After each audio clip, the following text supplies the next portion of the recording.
எல்லோருக்கும் வணக்கம். நான் நரேன் விஸ்வநாதன். பிரியோ டிவி வாயிலாக உங்களை சந்திப்பதில் மிக்க மகிழ்ச்சி. எல்லோருக்கும் வாழ்க்கையில் ஜெயிக்கணும் அப்படிங்கிறது எல்லாருடைய கனவு. சாதாரண மக்கள், ரோட்டோர இருக்கிற மக்கள் இருந்து பங்களாவில் இருக்கிற மக்கள் வரைக்கும், பெரிய பெரிய இடங்களில் உயர அடுக்கு மாளிகையில் வாழ்கிறவங்களை வரைக்கும் எல்லாருக்குமே வாழ்க்கையில் ஜெயிப்பது, அடுத்த கட்டம் எப்படி போகிறது, அடுத்த கட்டம் எப்படி போவதுங்கிற எண்ணம் எப்போவுமே இருந்துக்கிட்டே இருக்கும். அந்த மாதிரி இருக்கக்கூடிய ஆட்களில் நீங்களும் ஒன்றா இருக்கலாம். உங்களுக்கு வெற்றியை எப்படி உங்கள் வாசல் படிக்க கொண்டு வருது அப்படிங்கிறத பற்றி சில உக்திகளை நம்ம பேசிக்கிட்டு போகிறோம். வாழ்க்கையில் ஜெயிப்பது என்பது நிச்சயம், அதில் எந்த ஒரு மாற்று கருத்தும் கிடையாது அப்படிங்கிற அந்த அடிப்படையை வச்சு நம்ம சில விஷயங்களை பேச போகிறோம். கண்டு கழியுங்கள். இன்றைக்கி நம்ம கான்ஃபிடென்ஸ் பில்ட் பண்ணுறத பற்றி நம்ம பேச போகிறோம். அது சம்பந்தமாக நம்ம எதை விஷயங்களை நம்ம கடைப்பிடிக்கலாம், இதெல்லாம் நம்ம கடைப்பிடிக்கக்கூடாது அப்படிங்கிறத பற்றி நம்ம இன்றைக்கி பேச போகிறோம்.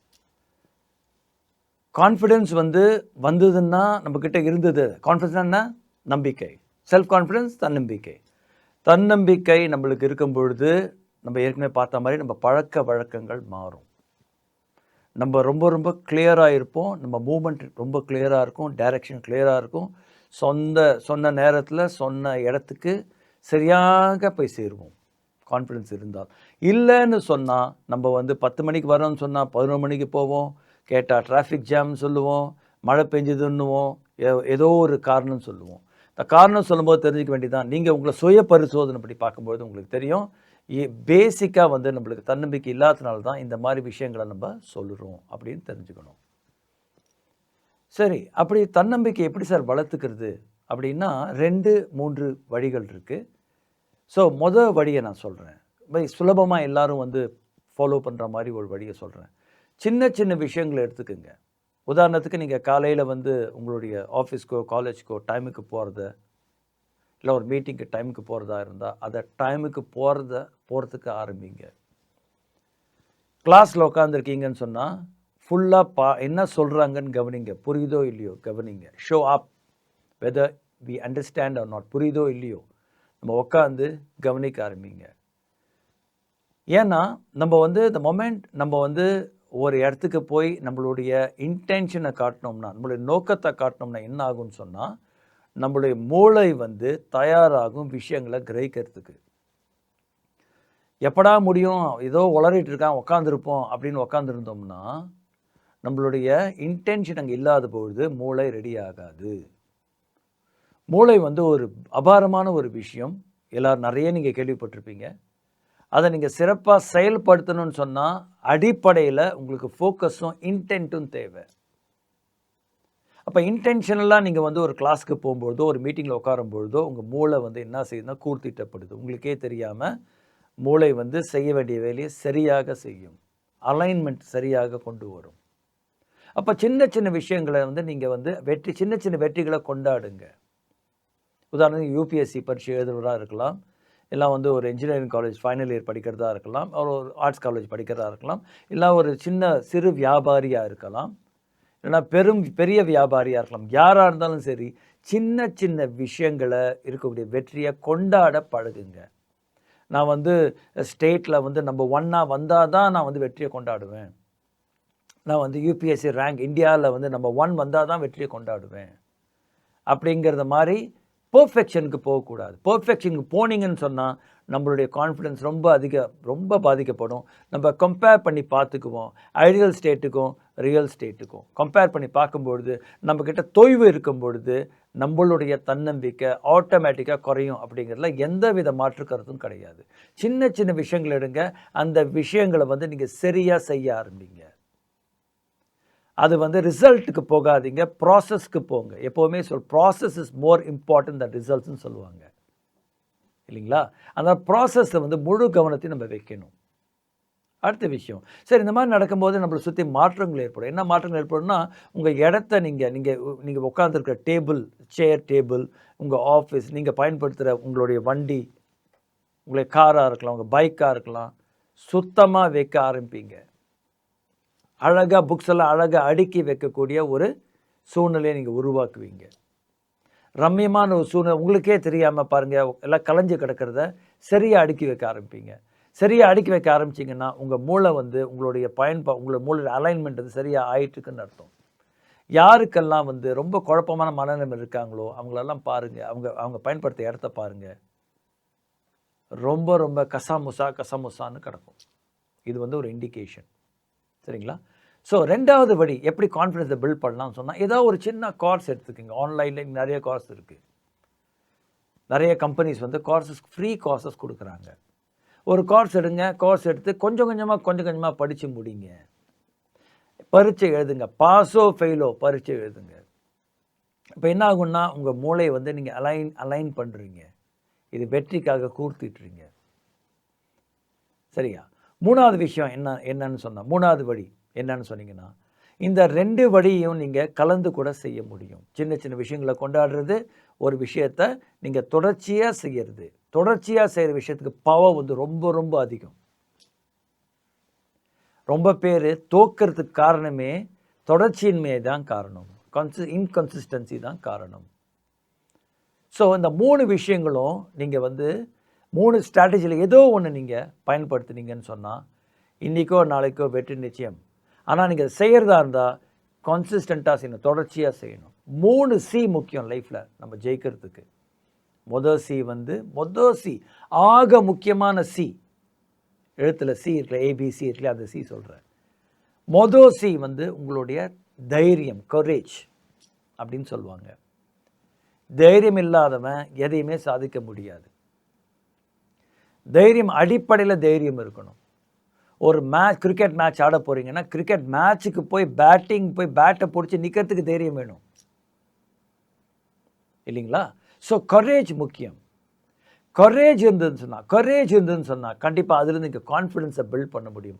ஏன்னா கரேஜ் மூலமாக உங்களுக்கு எக்ஸ்பீரியன்ஸ் கிடைக்கும். என்ன எக்ஸ்பீரியன்ஸ் கிடைக்கும்? ஒன்று ஜெயிச்சிருப்பீங்க, இல்லைனா தோற்றுருப்பீங்க. உதாரணத்துக்கு நீங்கள் பேட்டிங் ஆட போகிறீங்க ஒரு மேட்ச்சில், இல்லை ஒரு புதுசாக ஒன்று சமைக்க போகிறீங்க, தைரியமாக பண்ணி பார்ப்போன்னு போகிறீங்க. ஒன்று பேட்டிங் நல்லா ஆடிருப்பீங்க, இல்லைனா அவுட் ஆகிருப்பீங்க. ஒன்று நல்லா சமைச்சிருப்பீங்க, இல்லைனா கெடுத்து வச்சுருப்பீங்க இல்லைங்களா? நல்லா பேட்டிங் ஆடினா உங்களுக்கு தன்னம்பிக்கை வரும். பரவாயில்ல நம்ம ஆடுறோமே அப்படிங்கிற ஒரு நம்பிக்கை வரும். அப்படியே நீங்கள் அது சரியாக பேட்டிங் ஆடாமல் நீங்கள் சீக்கிரமாக அவுட் ஆகிட்டீங்கன்னா, நீங்கள் என்ன தப்பு பண்ணீங்கன்ற அனுபவம் வரும். அனுபவம் மூலமாக தன்னம்பிக்கை வரும். வெற்றி மூலமாக தன்னம்பிக்கை வரும். ஸோ எது அடிப்படை? தைரியம் அடிப்படை. நம்ம ரொம்ப பேர் சாதாரண வாழ்க்கை வாழ்கிறதுக்கு என்ன தெரியுமா காரணம்? தைரியமின்மை தான் காரணம்.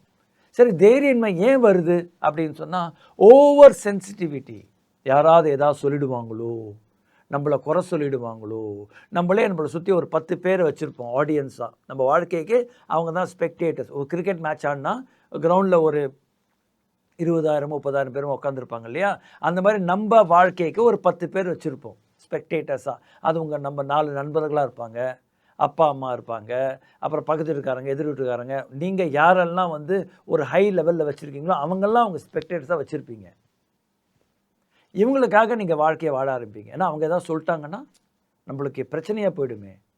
எப்போ நீங்கள் உங்கள் வட்டத்தை சுருக்குறீங்களோ கண்டிப்பாக தைரியம் உங்களுக்கு வராது. அதனால் உங்களுடைய வட்டத்தை விரிவாக்குங்க. எப்படி விரிவாக்குறது? யார் என்ன சொன்னாலும் நான் சரியான வேலை செய்யும் பொழுது, யார் என்ன மாதிரி குறை சொன்னாலும் நான் அதை பொருட்படுத்த போவதில்லை அப்படின்னு நம்ம எப்போ முடிவெடுக்கிறோமோ ஆட்டோமேட்டிக்காக வந்து நம்மளுக்கு தைரியம் வந்து நம்மளுக்கு வந்துடும். தைரியம் மூலமாக என்ன வரும்? கான்ஃபிடென்ஸ்ன்ற தன்னம்பிக்கை வரும். செல்ஃப் கான்ஃபிடென்ஸுங்கிற தன்னம்பிக்கை வரும். இது ரெண்டையும் எப்படி தக்க வச்சுக்கிறது? கன்சிஸ்டண்ட்டாக இருக்கணும். கன்சிஸ்டண்ட்டாக என்ன? தொடர்ந்து செய்யணும் ஒரு வேலையை. தொடர்ந்து செய்யணும். ஜிம்முக்கு போகிறீங்களா? தொடர்ந்து போங்க.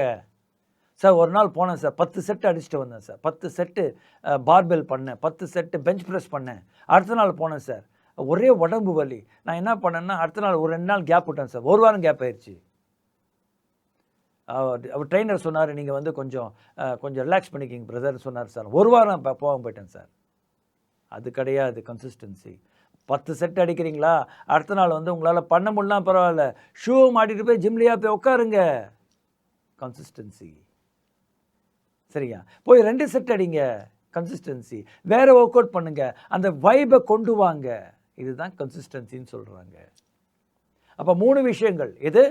முதல்ல கரேஜ், 2வது கான்ஃபிடென்ஸ், 3வது கன்சிஸ்டன்சி. இந்த 3த்தையும் யார் வந்து தொடர்ந்து வாழ்க்கையில் கடைப்பிடிக்கிறாங்களோ, நீங்கள் எந்த நிலைமையில் இருந்தாலும் சரி, வாழ்க்கையில் இதுவரைக்கும் எந்த நிலைமையில் நீங்கள் இருந்தாலும் சரி, கண்டிப்பாக வெற்றி உங்கள் வாசல் படி வந்து நிற்கும் அப்படிங்கிற எந்த ஒரு ஐயமும் கிடையாதுன்னு நம்ம சொல்லலாம். இப்போ நிறைய தொழில் முனைவர்கள் நீங்கள் பார்க்கலாம். உதாரணத்துக்கு பில் கேட்ஸ் எடுத்துக்கோங்க. அவர் வந்து மைக்ரோசாஃப்டுடைய ஓனர். உங்களுக்கு தெரியும். பில் கேட்ஸ் தெரியாத ஆளுங்க ரொம்ப கருவு உலகத்தில்.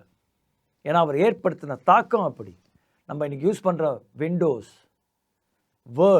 விண்டோஸில் இருக்கக்கூடிய வேர்ட், பவர் பாயிண்ட், எக்ஸல் எல்லாத்துக்கும் காரணக்கர்த்தா பில் கேட்ஸ். ஆரம்பத்தில் பர்சனல் கம்ப்யூட்டர் கொண்டு போய் உலகம் ஃபுல்லாக எல்லாம் யூஸ் பண்ணுவாங்கன்னு அவர் சொன்ன ஐடியாவுக்கு அவருடைய காம்படிட்டரான ஐபிஎம் என்ன சொல்லிச்சுன்னா, மிஞ்சி போனால் ஒரு 5 கம்ப்யூட்டர் விற்கும்னு சொல்லிச்சு. ஆனால் பில்கேட்ஸ் என்ன பண்ணார்? அவருடைய தைரியம் என்ன பண்ணுச்சு? இல்லை, நீங்கள் சொல்ல தவறு, உலகம் ஃபுல்லாக வாங்குவாங்கன்னு சொல்லி அதற்கேற்ற சில முறைகளை செஞ்சார், வழிமுறைகளை கடைப்பிடிச்சார். இன்றைக்கி உங்களுக்கு தெரியும், உலக பணக்காரர்களில் மிக முக்கியமானவர் பில்கேட்ஸ் அப்படிங்கிறது உங்களுக்கு தெரியும். சாதாரண ஜார்க்கண்ட்லேருந்து வந்து ராஞ்சிங்கிற ஒரு இடத்துலேருந்து வந்து இன்றைக்கி இந்தியன் கிரிக்கெட்டையே சரித்திர படைக்க வச்ச தோனி பற்றி உங்களுக்கு தெரியும். என்ன ஆரம்பத்தில் தைரியம், யாராக இருந்தாலும் இறங்கி அடிப்பேன்னு சொல்கிற தைரியம். சேவாக் எடுத்துக்கோங்க. போலர் யார் வேணா இருக்கலாம், எனக்கு போலரை பற்றி கவலை இல்லை, போடுற பந்தை பற்றி தான் கவலை. நான் அடிக்க வேண்டிய இடத்துல போட்டால் கண்டிப்பாக அடிப்பேன்னு சொன்னவர் சேவாக். உலகம் ஃபுல்லாக இன்றைக்கி தெரியாத ஆள் கிடையாது. நிமிஷங்களில் பணத்தை குவிக்கிறாரு. எப்படி? அடிப்படை என்ன? தைரியம்.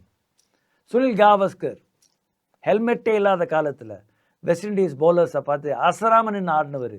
ஜோயல் கார்னர்னு ஒருத்தர் இருக்கார், 7 அடி 6 அங்குலம் ஒசரம். அவர் கையை தூக்கிட்டு வந்தால் இன்னும் 2 அடி மேலேருந்து வரும். பந்து தலையில் பட்டால் தலை சதறிடும் சூழ்நிலை. அப்போ வந்து இந்த பவுன்சருக்கு அளவு இல்லை, எவ்வளோ வேணால் போடலாம், ஒரு 6 பாலும் பவுன்சர் போடலாம். அப்போ ஹெல்மெட்டே இல்லாமல் நின்று ஆடினவர் சுனில் காவஸ்கர். இன்றைக்கி அவர் உலகம் போற்றும் அளவுக்கு வாழ்கிறாரு. யார் எந்த நேரத்தில் சரியான விஷயத்தில் தைரியத்தை வெளிப்படுத்துகிறாங்களோ அவங்கள உலகம் என்றைக்குமே தூக்கி வச்சு கொண்டாடுறதில்ல, தவறுனதே கிடையாது அப்படிங்கிறது நிச்சயம். இது சம்பந்தமாக இன்னும் கொஞ்சம் சில விஷயங்கள் நம்ம பேச போகிறோம். அடுத்தடுத்த வாரங்களில் இதை பற்றி நம்ம பேசுவோம். உங்களுடைய பங்களிப்புக்கு மிக்க நன்றி. வணக்கம்.